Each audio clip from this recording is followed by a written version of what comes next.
प्रधानमंत्री नरेंद्र मोदी के रूस से लौटने के 24 घंटे बाद ईस्टर्न लद्दाख में एलएसी पर इसका असर दिखने लगा है।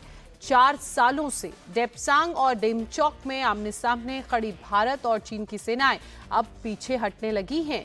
एलएसी पर डेप्सांग और डेमचौक से चीनी सेना ने अपने अस्थायी तंबू हटा लिए हैं।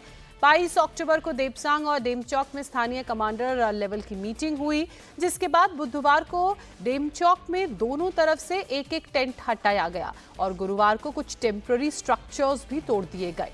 बफर जोन से दोनों सेनाओं के पीछे हटने का काम अगले कुछ दिनों तक जारी रहेगा। जो जानकारी मिल रही है उसके मुताबिक कजान में प्रधानमंत्री नरेंद्र मोदी और चीन के राष्ट्रपति शी जिनपिंग के बीच जो बैठक हुई, उसके बाद अब ये एक्शन देखने को मिल रहा है। इस बैठक के दौरान पीएम मोदी और शी जिनपिंग दोनों ने सीमा पर शांति बहाली पर सहमति जताई। सूत्रों की माने तो अगले 4 से 5 दिनों में देपसांग और डेमचौक में एक बार फिर 2020 वाले हालात बन जाएंगे।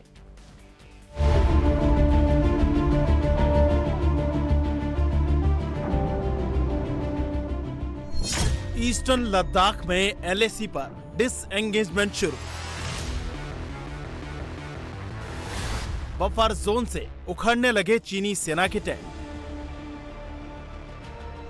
मोदी का 3D प्लान जिनपिंग को कबूल। प्रधानमंत्री नरेंद्र मोदी के कजान से लौटने के 24 घंटे बाद ईस्टर्न लद्दाख में एलएसी पर असर दिखने लगा है। 4 सालों से देपसांग और डेमचौक में आमने सामने खड़ी भारत और चीन की सेनाएं पीछे हटने लगी हैं। एलएसी पर देपसांग और डेमचौक से चीनी सेना ने अपने अस्थायी तंबू हटा लिए हैं। इंडियन आर्मी ने भी इसका पॉजिटिव रिस्पांस देते हुए एलएसी पर डिसएंगेजमेंट की प्रक्रिया में शामिल होते हुए महत्वपूर्ण कदम उठाया है। भारतीय सेना ने अस्थायी टेंट हटाना शुरू कर दिया है। भारत और चीन के बीच बनी सहमति को लागू करने के लिए देपसांग और डेमचौक में 22 अक्टूबर को स्थानीय मिलिट्री कमांडर स्तर की मीटिंग हुई, जिसमें लिए गए फैसले के बाद बुधवार को एक्शन शुरू हुआ।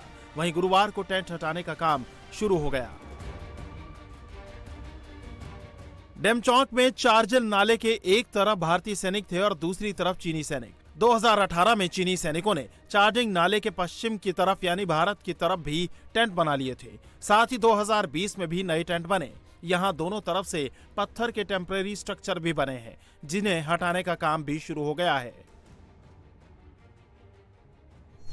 भारतीय सैनिक चार्जिंग नाले के पश्चिम की तरफ पीछे की ओर जा रहे हैं, वहीं चीनी सैनिक नाले के दूसरी तरफ यानी पूरब की तरफ वापस जा रहे हैं। बुधवार को भी यहां दोनों तरफ से एक एक टेंट हटाया गया। गुरुवार को भी कुछ टेम्परेरी स्ट्रक्चर तोड़े गए। दोनों तरफ से करीब 10-12 टेम्परेरी स्ट्रक्चर बने हैं। सेना के सूत्रों की माने तो सेना को एक टेंट हटाने में 20 से 25 मिनट का वक्त लगता है, लेकिन यहाँ पर ज्यादातर टेम्परेरी स्ट्रक्चर बने हुए हैं, इस वजह से तोड़ने में ज्यादा वक्त लग सकता है। वहीं देपसांग में भी हालात कुछ अलग हैं। यहाँ डेमचौक जैसे टेम्परेरी स्ट्रक्चर नहीं बने हुए हैं। देपसांग में चीनी सेना ने गाड़ियों के बीच में तिरपाल लगाकर टेम्परेरी शेल्टर बनाए हैं। गुरुवार को यहाँ से चीनी सैनिकों ने अपनी कुछ गाड़ियां कम की हैं, जिसके बाद भारतीय सेना ने भी कुछ सैनिकों की संख्या यहाँ कम की है। देपसांग और डेमचौक में डिसएंगेजमेंट की फाइनल मुहर रूस के कजान में लगी, जब 5 साल बाद प्रधानमंत्री नरेंद्र मोदी और चीन के राष्ट्रपति शी जिनपिंग के बीच द्विपक्षीय बातचीत हुई, जिसमें यह तय हुआ कि भारत और चीन सीमा विवाद को स्थायी तौर पर सुलझाने के साथ साथ अधिक मोर्चे पर साथ मिलकर काम करेंगे। आपसे मिलकर खुशी है और जैसा आपने कहा 5 साल के बाद हमारी फॉर्मल मीटिंग हो रही है। हमारा मानना है कि भारत और चीन के संबंधों का महत्व केवल हमारे लोगों के लिए ही नहीं, लेकिन वैश्विक शांति, स्थिरता और प्रगति के लिए भी हमारे संबंध बहुत अहम है। एक्सेलेंसी, सीमा पार पिछले 4 वर्षों में उत्पन्न हुए मुद्दों पर बनी सहमति का हम स्वागत करते हैं।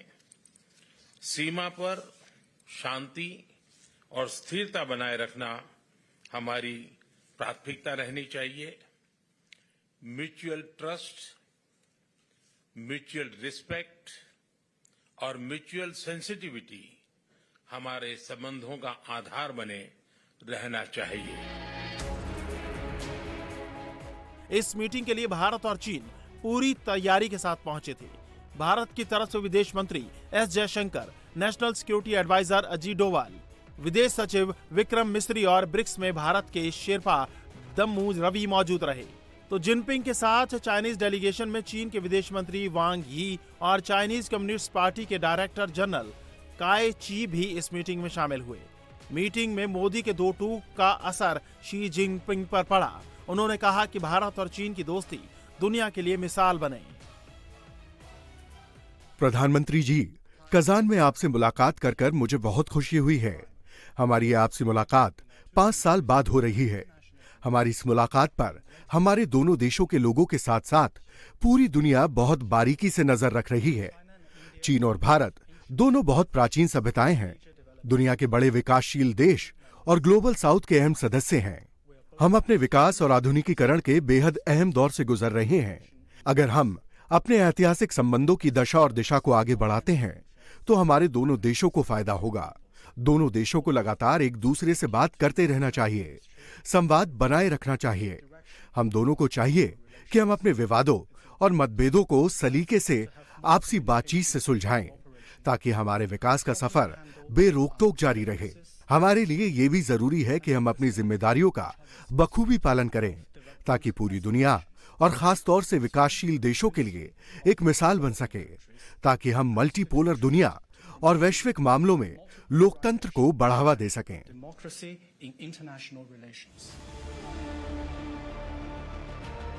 देप्सांग और डेमचौक में 2020 की यथास्थिति लाने में भारत ने अपने स्टैंड को बदलाव नहीं किया है। पिछले 4.5 सालों में भारत ने चीन को विवादित क्षेत्रों में एक कदम भी आगे नहीं बढ़ने दिया। इसके बाद चीन भारत के साथ समझौते की टेबल पर आया। ईस्टर्न लद्दाख में जैसे जैसे डिसएंगेजमेंट हो रहा है, वैसे वैसे पेट्रोलिंग शुरू होने के चांस बढ़ रहे हैं। सूत्रों की माने तो डिसएंगेजमेंट की प्रक्रिया पूरी होने के बाद देप्सांग और डेमचौक में उसी तरह पेट्रोलिंग हो सकेगी जैसी अप्रैल 2020 से पहले होती थी।